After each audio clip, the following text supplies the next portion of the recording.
말씀은 인간을 얻기 위해 길을 나선다. 보네포입니다. 우리를 얻기 위해 길을 떠나는 하나님의 말씀, 오늘도 우리가 만날 수 있었으면 좋겠습니다. 1장에서 4장까지 이제 약속의 땅을 향한 이게 외형적인 준비가 다 마쳐졌습니다. 지파별 인구 조사를 기점으로 해서 군대가 대대적으로 편제되었고, 이어서 세 개의 지파가 한 진영이 되어 동서남북으로 이렇게 배치되었습니다. 특이했던 것은 3장과 4장의 내용의 절반이 지파 통째로 구별된 레위 지파에 관한 것이었다는 점입니다. 12개 중 하나의 지파에 대한 것이니 대수롭지 않게 여길 수는 있습니다. 그러나 민수기 저자는 그런 것 같지는 않습니다. 이들의 존재 그리고 이들의 소명을 공적인 영역으로 이끌어내어서 이들의 존재와 소명이 일개 지파에 국한된 것이 아니라 전체가 알고 함께 지켜야 할 것으로 확장시켜 놓았습니다. 레위 지파는 이스라엘이 하나님의 소유인 것을 드러내는 징표가 되고, 하나님과 이스라엘의 관계가 이스라엘의 군대에게 가장 중요한 전력으로 보았습니다. 일이 진행되는 동안 과정 속에서 이게 반복되는 구절이 있었습니다. 이제 1장부터 4장까지 전부 다 그렇습니다. 여호와께서 말씀하셨다라고 시작을 해서 여호와께서 명령하신 대로 행하였더라, 그렇게 끝나고 있습니다. 처음과 마지막은 물론이거니와 중간중간에도 동일한 패턴으로 삽입되어 있는데, 일의 기원이 모두 하나님께 있음을 분명하게 밝히면서 이 하나님의 뜻과 계획이 인간의 순종을 통해 이 땅에 구체화되는 것을 또 우리가 발견할 수 있습니다. 하나님은 말씀하시고 그의 백성은 순종합니다. 하나님과 그의 백성과의 관계에서 가장 이상적인 모습을 그려주고 있는데, 신앙의 여정 광야의 길에서 하나님의 음성 듣기가 얼마나 중요한지 드러내는 그런 복선 같기도 합니다. 또 여호와께서 말씀하십니다. 5장을 그렇게 또 시작을 합니다. 5장은 세 개의 단락으로 나누어 볼 수 있습니다. 동일한 방식으로 시작이 되는데 1절, 5절, 11절이 똑같습니다. 여호와께서 모세에게 말씀하여 이르시되 이스라엘 자손에게 이르라, 이렇게 세 개로 시작을 합니다. 그러니까 인구조사, 진영 배치와 마찬가지로 오늘 5장 전체가 이스라엘 전체에 주시는, 공동체에게 주시는 말씀이라는 사실입니다. 주제는 정결입니다. 처음에는 보편적이고 일반적인 내용으로 시작을 하지만 이게 3단계를 거쳐가듯이 이게 초점은 점점 좁아지면서 구체화되고 있습니다. 이스라엘 진영은 성막을 중앙에 두고 레위 지파가 한 겹, 그리고 12지파가 동서남북으로 한 겹을 둘러치는 이중 구조입니다. 이렇게 준비를 마쳤더니 가장 먼저 하시는 말씀이 이렇습니다. 진영을 더럽히지 말라. 이 더럽히다라고 하는 말, 이 히브리 단어는 성경 속에서 정과 부정을 이야기할 때마다 등장하는 주요한 단어입니다. 더럽히지 말라.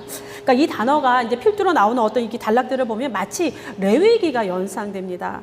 꼭 첨부파이처럼 그렇게 연상이 되는데, 이 진영이라고 하는 것, 이 진이라고 번역되는 이 단어가 하나의 울타리를 뜻합니다. 울타리를 의미하고 있는데, 그러니까 구부리다, 휘다라고 하는 동사에서 파생하였습니다. 그러니까 어떤 것을 보호하기 위해서 이렇게 구부리는 것이, 그러니까 어떤 것을 이렇게 안전하게 하기 위해서 이렇게 휘어진 모습, 그것을 진영이라고 그렇게 번역을 합니다.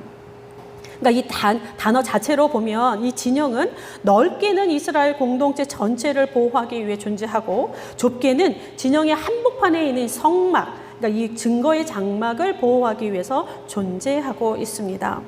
그러니까 다시 말하자면 1차적으로는 하나님의 임재를 상징하는 이 성막을 보호하기 위한 것이 진영이요, 2차적으로는 하나님의 군대를 하나님의 백성답게 보호하기 위한 것도 진영입니다. 이 진영의 첫 번째 사명, 더럽히지 않는 것입니다. 그러니까 스스로를 지켜내는 우리 첫걸음은 스스로 정결을 유지하는 것과 같다 말씀드릴 수 있습니다. 지극히 당연한 것으로 들리지만 쉽게 간과되기 쉬운 부분이기도 합니다. 진영을 더럽히는 것 3가지가 거론됩니다. 나병, 유출병, 그리고 주검입니다. 그러니까 원인을 알 수 없는 심각한 불안을 초래했던 그런 대표적인 것들 같습니다. 여기서 나병이라고 하는 거, 그러니까 문둥병이라고도 많이 나오는데 오늘날의 그 한센병하고는 다릅니다. 그러니까 성경에서 나병, 문둥병 이렇게 나오면요, 이 악성 피부병이라고 보시면 되겠습니다. 그러니까 광범위합니다. 굉장히 광범위한 악성 피부병. 그러니까 이유를 알 수 없이 흉측하게 변하는 이 피부. 그리고 원인을 알 수 없는데도 불구하고 몸에서 배출되는 이 불쾌한 액체들을 굉장히 불안한 요소로 보았던 것 같습니다. 그리고 이것을 죽음이라고 하는 것과 같은 연장선상에서 보고 있는데, 죽은 사람의 시체가 어떻게 됩니까? 24시간이 지나면 부패하기 때문에 외형을 알아볼 수 없을 정도로 두려운 모습으로 흉측하게 변합니다. 온갖 더러운 것들이 꼬여들면서 소멸하여 가고 있는데, 그런 것들과 같이 이 악성 피부병, 그리고 또 몸에서 나오는 원인을 알 수 없는 유출에 관한 것들을 두려워했던 것 같습니다. 그러니까 사람이라고 하는 존재는 원인을 알 수 없는 것, 그리고 우리의 이해를 넘어서는 것에 대해서는 불안과 공포를 가지게 되는데, 여기에 참으로 우리가 취약합니다. 이 불안과 두려움이라고 하는 것은 심술궂은 면이 있습니다. 쉽게 전염도 됩니다. 최악의 경우에는 하나님의 시선까지, 그러니까 우리가 하나님을 향하는 그런 시선까지 차단해 버리는 것이 이 불안이라고 하는 요소인데, 이스라엘은 생명이 아니라 죽음을 향하는 것들, 원인을 알 수 없는 이 두려움의 근원들을 가장 먼저 이 진영 바깥으로 이렇게 뽑아 놓습니다. 그러니까 물리적인 오염, 그러니까 시각적인 오염, 뭐 정서적인 그리고 영적인 그런 오염에서 이게 진영을 분리시켜 놓음으로써 하나님을 향하는 그 백성들의 마음과 생각, 그들의 시선을 흐트러지지 않게 했던 것이 바로 이 부분인 것 같습니다. 두 번째는 죄의 문제를 다룹니다. 앞선 내용들이 하나님과의 관계를 생각하는 것들이었다고 한다면, 두 번째는 이제 인간과 인간 사이의 문제를 거론합니다. 여기에 매우 중요한 하나님의 시선이 포착이 되는데 6절입니다. 사람들이 범하는 죄를 범하여 여호와께 거역함으로 죄를 지으면, 사람에게 범하는 죄, 요거는 길을 잃다라고 하는 동사에서 파생한 그런 단어이고, 거역하다라고 하는 히브리 단어는 죄를 범하다, 불법을 자행하다, 불성실하다라고 하는 의미를 갖고 있는데, 그러니까 죄라고 하는 것은 사람과 사람 사이에서 길을 잃어버리는 것과 같고, 사람이 사람에게 죄를 짓는 것은 곧 하나님께 불성실한 것이며 하나님을 향하여 불법을 자행한다라고 하는 의미가 되겠습니다. 불순종입니다. 그러니까 사람과 사람 사이의 문제를 하나님의 문제로 이렇게 쫙 끌어올리는 그런 장면입니다. 우리가 하나님과의 관계에서 이 죄의 문제를 반드시 해결해야 하듯이, 인간과 인간 사이에 벌어지는 이 죄의 문제도 대가를 치르며 해결하도록 성경은 요구하고 있습니다. 뿐만 아니라 사람과 사람 사이에 발생한 죄의 문제를 해결한 후에, 그러니까 개인적으로 다 해결했습니다. 그런데 거기서 끝나는 것이 아니라 성경은 하나님께 반드시 속죄제를 드리도록 이중으로 설계되어 있습니다. 그러니까 개인의 속죄, 개인의 죄를 공적인 영역으로 당기는 것이 이제 구약의 죄를 다루는 방식인데, 사람과 사람 사이의 관계를 마찬가지로 하나님과 사람 사이의 관계로 끌어올리면서 동전의 양면 하나처럼 이끌고 가는 것을 보여주고 있습니다. 그러니까 우리가 죄에서 구원을 얻게 됐다라고 하는 것, 예수 그리스도의 피로 샀다 이렇게 표현을 하고 있는데, 하나님의 독생자와 맞바꾼 값비싼 은혜입니다. 값없이 주셨다고 해서 무슨 블랙 프라이데이에 그런 폭탄 세일이나 1+1으로 같이 주는 것이나, 요즘에 또 창고 대방출, 뭐 클리어런스 이런 세일을 많이 하는데, 그런 공짜 개념이 아니라는 것, 생명의 대가를 치른 피의 은혜라고 하는 것을 우리는 결코 잊어서는 안 됩니다. 때문에 다른 사람도 마찬가지라는 것입니다. 그래서 우리가 다른 이에게 죄를 짓는 것을 가벼이 여겨서는 안 됩니다. 심지어 본문은 죄의 값을 받을 사람이 없는, 죄의 값을 치르게 되어 있는데, 그 죄의 값을 받을 사람이 없는 상황에서도 대가를 치르도록 명령하고 있습니다. 죄의 값뿐만이 아니라 거기다 플러스 5분의 1을 더해서 만약 받을 사람이 없다면 제사장에게 주어야 합니다. 그러니까 하나님께 그 죄값을 치르도록 엄격하게 규정하고 있습니다. 하나님께서 우리를 아끼시는 것처럼 사람과 사람, 나와 너의 삶을 서로 소중하게 여기도록 요구하시는 것, 정결의 또 하나의 핵심입니다. 이 정결이라고 하는 주제가 이제 세 번째로 가면 범위가 더 좁아집니다. 그러니까 이스라엘 진영에서 개인과 개인 사이로 이렇게 좀 한 번 좁혀졌는데, 맨 마지막에는 사회의 가장 기본 단위인 가정이라고 하는 울타리로 이제 렌즈의 초점이 맞춰집니다. 근데 좀 의아한 것은 앞선 두 단락에서 보면 남성과 여성이 동등한 주체로서 간주되었습니다. 그러니까 3절에 보면 남녀를 막론하고 두 번째에서는 6절에 보면 남자나 여자나 이렇게 하면서 이렇게 균형감이 있었었는데 11절 이하 맨 마지막에서는 이러한 균형이 확 깨져 버립니다. 게다가 간통이라고 하는 매우 강렬한 주제의 피의자가 한 가정의 아내 혹은 어머니일 수 있다는 설정에서 굉장히 당혹스러운 본문이기도 합니다. 굉장히 일방적인 느낌도 들고 여성의 품위가 손상되는 느낌도 지울 수가 없습니다. 게다가 무죄 추정의 원칙이 아니라 일단 유죄 추정의 원칙으로 하고 이 판결의 내용도 절차도 그렇게 진행되고 있습니다. 그러니까 수치스러운 일련의 행위들과 저주에 대해서 아니면 말고 이렇게 끝나는 것 같은 느낌도 사실은 있습니다. 그러니까 전반적인 분위기가 맨 마지막에 보면 상당히 폭력적이고 전체적으로 이해 안 되는 부분이 상당히 많습니다. 가부장적이고 남성 중심적인 사회 구조가 그대로 갈수록 더 강력했다는 것을 감안한다 할지라도 상당히 곤욕스러운 본문인 것은 분명합니다. 이러한 정황이 이 공동체를 심각하게 흔드는 주요 요인이었는지 아니면 사회의 가장 기본 단위인 가정의 신뢰가 그만큼 중요해서인 건지는 모르겠습니다. 그러니까 원시의 사회적 환경을 생각한다 할지라도 어쨌든 부부간의 신뢰를 망가뜨리는 재책 원인을 여인에게만 두고 있다는 점이 불편하게 지나가는 그러한 구간입니다. 그런데 동시에 한편으로는 이 반대의 경우도 한번 생각해 보았습니다. 그러니까 겉으로 표현되진 것은 음란하고 불량한 이 부정한 여인을 가려내고 처벌하는 것 같지만 어쩌면 무고한 여인을 구하기 위한 것도 있었을 것 같다라는 생각도 듭니다.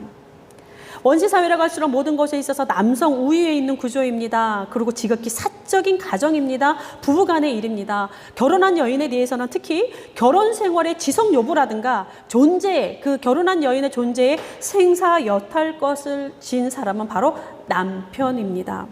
그러니까 강자가 약자에 대해서 가혹하고 치명적인 어떠한 힘을 행사하더라도 막아낼 재간이 없습니다. 그러니까 가정에서 이렇게 일어나는 일은 남자가 누구에게도 물어볼 것도 없이 자기 맘대로 처리하면 되는 그러한 시대였습니다. 그런 것들이 비일비재했습니다.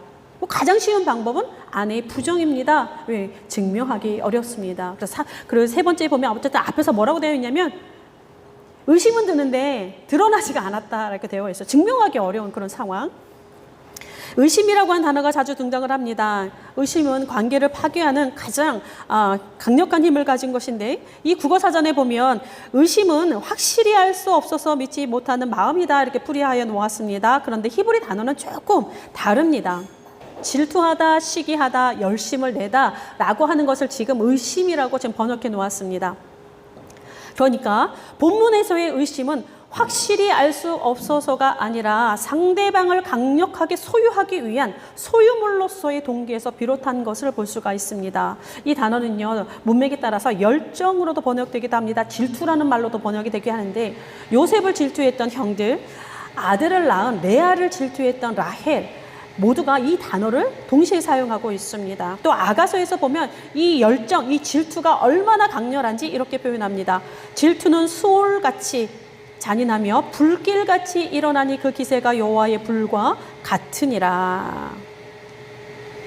그러니까 죽음과 같은 불에서 여인을 구해낼 수 있는 방법, 여인의 무죄를 밝힐 수 있는 여지가 있는 것, 바로 이게 의심의 소재가 될 수도 있겠다라는 생각이 듭니다. 또는 이제 집에 가서 뒷부분을 읽어보십시오.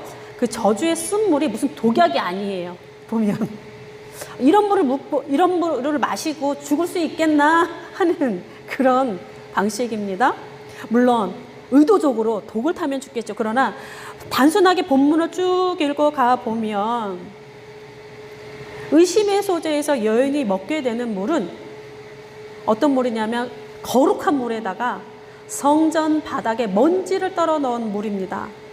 거기에다가 하나 더 뒤로 가면 뭐가 있느냐면 그 저주를 쓴 그 두루마리, 그것을 그 물에 빨아요. 그 물이에요. 그 물. 그걸 쓴 물입니다. 그 물을 보면 지금 여인이 아멘 아멘 하면서 막 몸에 이상한 현상이 일어나면서 죽을 것 같지는 않아요. 그런 것들도 감안해 보면 어쩌면 그 부부간의 일, 이게 사적인 영역 속에 이 공동체가 개입하면서 이 상당한 분량도 있지 않습니까? 여기에. 그러니까 남성 중심 법률 체계 안에서 무조건적이고 무자비한 남성의 권력 행사를 미미하지만 나름 제한하는 기능도 했을 것 같다라는 생각이 굉장히 많이 드는 부분이기도 합니다. 자기 마음대로 아내를 부정하다 그냥 말해버리면 끝이 나고 그냥 부정한 여인이다 하면서 스스로 처벌할 수 있었지만 그렇게 하지 못하도록 이 최소한의 장치를 만들어둔 것은 아닌가. 그래서 공동체의 기본 단위인 가정을 함부로 가정을 깨지지 못하게 가정을 지키고자 했던 그러한 공동체의 노력이 숨겨져 있는 것 같습니다. 그러니까 거룩의 가장 기본 단위, 이 신앙의 기본 단위를 가정으로 본 것입니다. 이 고대 사회의 정결 제도, 오늘은 3가지가 이렇게 나와 있었는데 그것을 우리 현실로 가져오기는 어렵습니다. 그렇죠? 그렇게 하지도 않습니다. 그렇다면 이러한 정결 제도가 과연 오늘날 우리가 무슨 상관이 있는가라고 한 질문을 우리가 하게 됩니다. 이들은 무엇을 보호하려고 하였으며 무엇을 배제하고 있는가? 정결의 문제가 이해할 수 없고 예측할 수 없는 불안과 공포를 담지하고 있는데 우리는 무엇에 불안해하고 우리는 무엇에 안심하고 있는가라고 하는 것을 생각해 보면서 정결의 이야기, 이 정결 제도를 우리가 살펴볼 필요가 있습니다. 정결은 하나님 앞에서 행해지는 원리로서 배제와 혐오가 아니라 화합과 용서를 지향합니다. 파괴가 아니라 신뢰와 회복, 그리고 전체적인 공동체의 영적 상승을 지향하고 있습니다. 이 모든 것들이 이스라엘의 이 공동체성 그리고 개인의 삶의 품격을 좀 더 높은 차원으로 끌어당기면서 신앙의 순수성을 보호하고 공동체적인 정체성을 더 견고하게 하고 있습니다. 때문에 정결의 중심에는 언제나 거룩한 하나님이 자리 잡고 있다라고 하는 것을 부인할 수 없습니다. 특별한 것은 하나님의 임재 장소로 공동체 전체를 바라보고 있다라고 하는 점과 그 공동체가 지극히 사적인 그 개인의 영역까지 함께 긴밀하게 결합돼서 움직인다라고 하는 것이 지금 민수기 저자의 시선입니다. 무엇보다 5장을 시작하는 시작점에 의미심장한 말씀이 하나 있었습니다. 3절입니다. 내가 그 진영 가운데에 거하느니라. 새 번역에서는 내가 머물고 있는 진이라고 표현합니다. 공동 번역에는 내가 함께 머무는 진이라고 표현을 합니다. 우리가 공동체, 우리가 속해 있는 공동체를 정결하게 하고 거룩하게 하고 사람과 사람 사이에 죄를 멀리하게 하고 우리의 개인적인 은밀한 삶까지 거룩해야 하는 이유, 바로 이 구절에 있습니다. 우리의 일신의 안위와 번영을 위해서가 아니라 하나님께 예쁘게 보여서 내가 복받기 위해서가 아니라 그런 수단이 아니라 오직 우리 안에, 내 안에, 우리 가정 안에 하나님이 거하시기 때문입니다. 그 때문이어야 합니다. 우리가 하나님이 계시는 곳이기에 우리의 공동체에 하나님이 임재하고 계시기에 우리는 정결해야 하고 우리는 거룩한 삶을 지향해야 합니다. 민수기 저자가 우리를 향해 그러한 삶으로 요청하고 있습니다. 기도하겠습니다. 오늘은 최호림 시인의 기도로 기도하겠습니다. 아무것도 가진 것이 없이 빈 마음으로 두드리게 하십시오. 이적지 살아온 많은 날들이 당신을 향한 꽃을 피우며 가장 단순한 사랑의 간절함으로 지금 눈을 뜹니다. 2번은 부끄러워 이제는 그냥 돌아서지 않게 정한 믿음을 그리고 무엇인가 오래 간직할 수 있는 알뜰함을 주십시오. 잃은 것이 하도 많아 뉘우침이 절로 익을 때 못질당한 당신의 아픈 손으로 어둠을 밀치듯 문을 열어 주십시오. 시인의 마음처럼 우리의 영혼이 정결한 기도에 머물게 하시고 빛으로 살게 하옵소서. 오늘도 거룩함으로 다가오시는 예수 그리스도의 이름으로 기도드립니다. 아멘.